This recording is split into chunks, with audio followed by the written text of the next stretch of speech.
Bryce and Julie first crossed paths when his family moved into her neighborhood. He was just about to start second grade at a new school. This girl Julie, though, took a strange liking to the young boy right off the bat. From that moment on, Julie never stopped trying to get Bryce's attention. However, Bryce found it really tough to be around her. She used to bug him and follow him around like a puppy. Even at school, Julie made things super hard for him. Ever since that first day when Julie hugged him in front of the whole class, the other kids teased Bryce about his little girlfriend all the time. He always tried to ignore and avoid her, knowing that for some reason she was obsessed with him. But Bryce couldn't bring himself to tell Julie straight up to stop following him. On the flip side, Julie fell for Bryce the first time she saw his sparkling eyes. She always figured he must feel the same way about her but was just too shy to let her know. When she saw his family moving in that first day, she offered to help his dad, which ended up with them holding hands. For Julie, this felt like a dream come true. She imagined she was about to get her first kiss. But then Bryce's mom showed up, and Bryce scampered off with a bright red face. After that incident, Julie wanted to help Bryce get over his shyness. Following him around and hugging him in front of the whole class was all part of that. In 6th grade, though, Bryce hatched a plan to get rid of Julie for good. He asked out the most popular girl, Sherry, who Julie didn't like for some reason, and it was perfect for Bryce. He held hands and acted like a real couple with Sherry whenever Julie was around. His plan was working perfectly. Julie stopped talking to him and bugging him at school, but Bryce's plan soon blew up in his face. One day, his best friend Garrett, who had a crush on Sherry himself, spilled the beans to her about Bryce's scheme. Finding out what Bryce was up to and that he was just using her, Sherry broke things off with Bryce and slapped him across the face. After word of that got around to Julie, she went right back to her usual antics, even smelling Bryce's hair from behind. Bryce was obviously totally creeped out, just hoping things would be better in the next grade if they had different classes. For Julie though, the chapter about Sherry and Bryce dating was pretty much the same old story. She knew Sherry was an annoying girl who never paid attention to anyone but herself. Julie thought it was actually Sherry trying to steal Bryce away using her lustful ways, and she hoped Bryce would see through it and dump her soon. Her wish came true when she saw them breaking up and Sherry slapping Bryce. Soon after, Bryce started being nice to Julie again. She sat right behind him all year, sniffing his watermelon-scented hair. Bryce's grandpa even caught wind of Julie through a newspaper article featuring her taking a stand against cutting down her beloved sycamore tree. She really loved that tree, spending every morning up in its branches taking in the view. Sometimes she even invited Bryce to join her up there to enjoy the scenery, which he always dodged with an excuse. Everyone in the neighborhood was bugged by her shouting from up in that tree. People in town, including Bryce's dad, had another bugbear with Julie's family, their ramshackle house overrun with vines and weeds, and her dad always painting weird stuff on the lawn. But despite all that, Bryce's grandpa was really interested in learning about Julie through his grandson. He showed Bryce that newspaper article praising her backbone of steel, and even asked Bryce to invite her over sometime. But the young man just didn't get why his grandfather took an interest in that annoying neighborhood girl. For Julie though, that sycamore tree meant more than just a tree. It started when her dad told her about the beauty of the landscape, which she didn't get at first. But once she climbed up to the top of that tree, the girl could see the whole town, the fields, and the sun rising over the horizon. It was the most beautiful spot for her, where she'd climb up every morning to feel the cold, tingly breeze on her skin. She finally understood what her father wanted her to appreciate about the beauty of that view. The girl slowly grew to love the tree for what it showed her and how it made her feel. One day though, she saw some lumberjacks with their machines coming for the tree. They planned to chop it down at the request of the landowner and told the girl to climb down. She cried out for help from the kids nearby, including Bryce, who was passing by. Despite Julie's desperate pleas, none of the kids stepped up to protest the tree cutting, leaving her all alone. The firefighters soon arrived, and her dad got called too. Julie's father eventually talked her down from the tree. For the next couple weeks after that, Julie stayed silent, having lost her favorite town hangout. Even Bryce felt bad for her, seeing her so down. He thought about going to offer his sympathies, but then decided against it when he remembered this was exactly what he'd wanted, her not bothering him anymore. Sometime after the incident, Julie's dad gifted her a painting of her beloved sycamore tree. She was overjoyed to see the tree again, hugging her father tightly. She hung the painting in her room, seeing it first thing every morning and last thing before bed. She eventually started to question whether she still felt the same way about Bryce. A few weeks later, Julie developed a fondness for eggs. She watched them grow, studied them, fascinated seeing life up close. She won the science fair at school demonstrating and explaining egg hatching. Bryce, however, wasn't a fan of her egg obsession and was mad she even won first prize instead of him. One day while tending her chickens, she noticed her own hands were laying eggs, and that day their house overflowed with eggs. Soon neighbors offered to pay for the eggs, and she decided to gift the rest to Bryce's family as a token of appreciation for their kindness. Bryce's grandpa and mom greatly appreciated her thoughtful gift and kind nature. But Bryce and his dad saw it differently. They didn't want to receive eggs from her. His dad told Bryce to return them. Bryce didn't want to say no to her, so he came up with a plan to just throw away her egg deliveries in the garbage when she brought them. She was happy to share the eggs, while he disposed of them. This kept happening for a couple weeks, but one day Julie caught Bryce chucking out the eggs she gave him. She was super mad at him, giving him the cold shoulder at school and wouldn't even sit at the same table.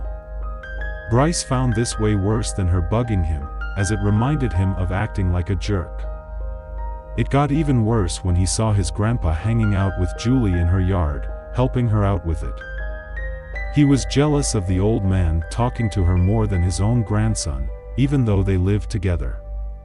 That night Chet told Bryce he found out about the egg incident through their chats. Chet said Bryce should apologize to Julie as it would make him feel better. The next day, Bryce manned up and faced her. He appreciated all her hard work in the yard and apologized for tossing out the eggs. Julie accepted, and they had a little chat.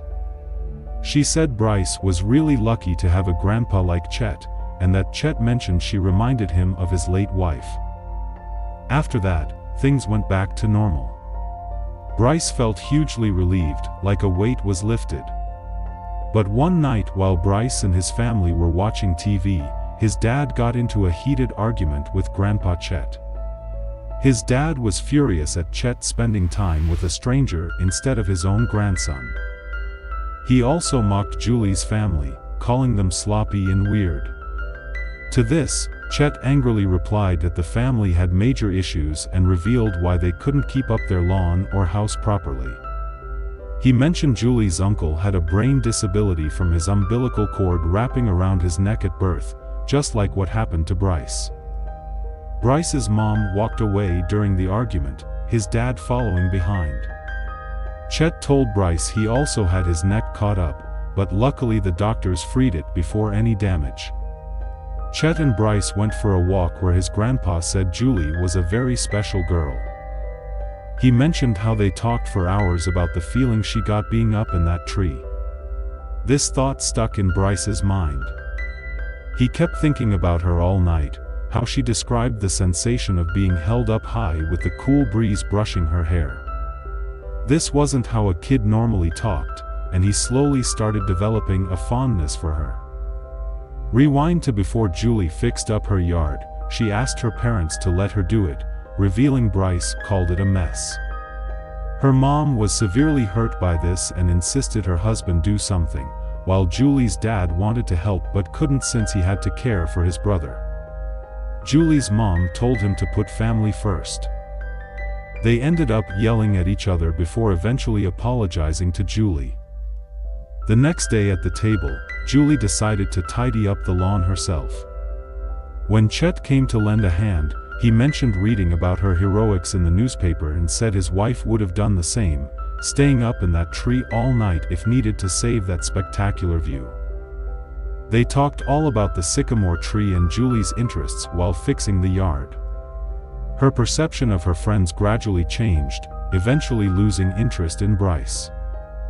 Meanwhile, Bryce couldn't stop thinking about Julie. He kept eyeing her in class. It got worse when his mom announced they were inviting Julie's family over for dinner. Bryce and his dad protested, but Mom had made up her mind. At school, Garrett found that newspaper article about Julie in his folder and Bryce was busted. They ended up talking about Bryce's sudden interest in her. Garrett said he didn't actually like her, just felt bad about the eggs and insulting her yard. Garrett started mocking Julie and her mentally challenged uncle. Hearing his friend cross that line, Bryce had enough. Faking a laugh at Garrett, he left the library and went home. Bryce then admitted to himself he'd developed real feelings for Julie. That's why he felt so wrong when Garrett insulted her. It was never like that before. However, Julie overheard everything while studying at the library. One of her friends told her she spotted Bryce crushing hard on Julie and constantly looking at her. Julie denied it at first, but then her friend dragged her to eavesdrop on Bryce and Garrett. When Garrett made fun of Julie's uncle and Bryce laughed along, Julie was devastated and lost all feelings for Bryce in that moment. That same day, Julie was out watering her lawn when she saw her dad leaving to go to her Uncle Daniel's birthday party. Julie insisted on tagging along to see her uncle too, so they both headed to the apartment where Daniel was staying. At first, Daniel was spooked by Julie, but they patched things up once he realized she was his niece. Julie's dad gave Daniel all the gifts he'd brought for his birthday. The three of them then went to an ice cream shop to celebrate, but Daniel caused a ruckus by dropping his ice cream cone. He instantly calmed down when Julie got him a new one, and they soon said their goodbyes and headed back to the apartment after the ice cream shop incident. Julie understood why her father couldn't care for his brother alone and why things often got out of hand. Back home, Julie's mom revealed that Bryce's mom had invited their family over for dinner. Julie and her dad weren't thrilled about it at all, knowing how the Bryce family had treated them, insulting Julie and mocking their troubles. But seeing how excited Julie's mom was, they agreed to go. Julie gazed at the sycamore tree painting her dad made her as she got ready. She thought about how Bryce was never really her friend and never there for her when she needed him. She almost told her mom she didn't want to go to his house, but couldn't bring herself to when her mother looked so happy about the dinner. On the other side, Bryce was secretly excited as he prepared for Julie's arrival. The doorbell rang and she was already there with her family. As the families greeted each other, Bryce approached Julie. He told her she looked pretty, but she shot back that she'd overheard him and Garrett mocking her uncle at the library, saying to never speak to her again. Before the dumbfounded Bryce could process what happened, she brushed past him to join the conversation with her dad and Grandpa Chet. Bryce stood there speechless and embarrassed, but mustered up the courage to apologize, saying he knew what Garrett said was wrong but couldn't justify laughing instead of speaking up. She took a seat with her family, calling him a coward for not standing up to his friend. At the table, she sat right across from him, not saying a word or even looking at him. Oblivious to the cold tension between the two kids, the families chatted about various topics. Bryce's dad brought up the sycamore tree, saying he was relieved it got cut down. Julie's dad commented how for some it was the neighborhood's crown jewel. Bryce wanted to speak up too, but didn't want to contradict his father. The conversation turned to Julie's twin brothers Mark and Matt revealing plans to pursue a music career after high school. Bryce's mom then mentioned his dad used to play saxophone. The twins invited him to jam sometime, but he declined, saying that was in the past. Hearing this, Bryce noticed his dad struggle to fake a smile.